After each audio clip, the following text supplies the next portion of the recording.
it's Elle. I am back for another TTC update for everybody. So let's get to it.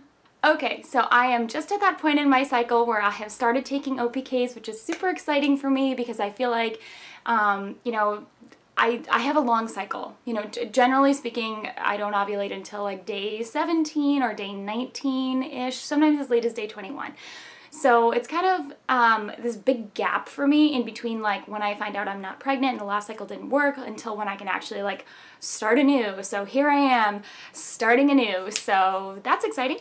So I am officially on cycle day 20 right now, actually. So I just started OPK testing on day 16, cycle day 16, because the earliest I have ever had a positive is cycle day 17, and I don't want to like waste my OPKs. I think I said in a video before that I generally buy a smaller amount of OPKs, especially where we are right now because we're about to go see a fertility specialist and I don't know what the protocol is with OPKs and all that stuff. I don't know. I don't know what they're going to tell us and what we're going to plan on doing and all that good stuff.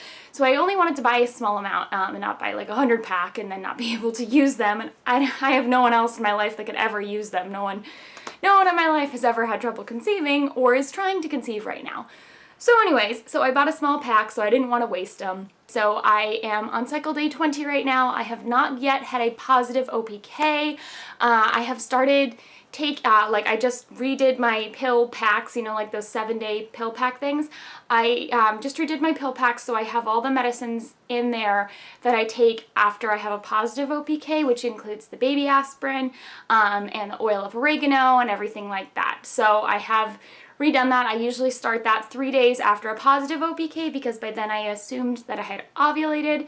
The other funny thing to let you guys know is I don't think I even mentioned this at any point, but I had stopped temping altogether. I went through this thing where like I was temping like crazy and then I thought my thermometer was bad and so then I bought a new thermometer and then I temped again and then my temps were still all crazy and I was like, this isn't working for me.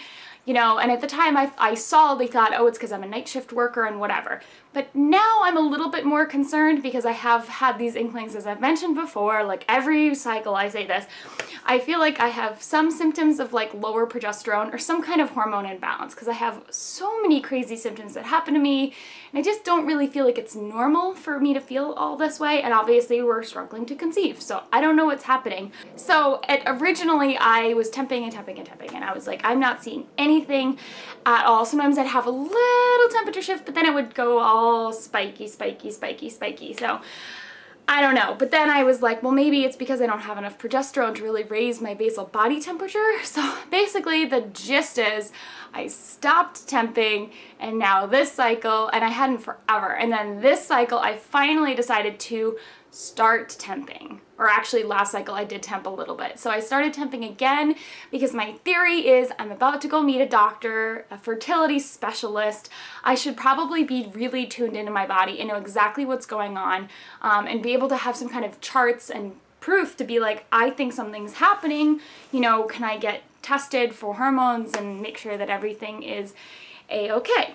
So I did start temping and I have not had any kind of temperature shift or anything like that going on yet. So that's pretty much the gist, guys. I mean, there's not a whole lot going on. I started using the OPKs. I got myself prepped for post-ovulatory, which also includes vitamin B6, by the way. That's the other thing I take. And that's pretty much it. There's not a whole lot else going on, and I will update you guys as soon as I get my positive OPK. Bye.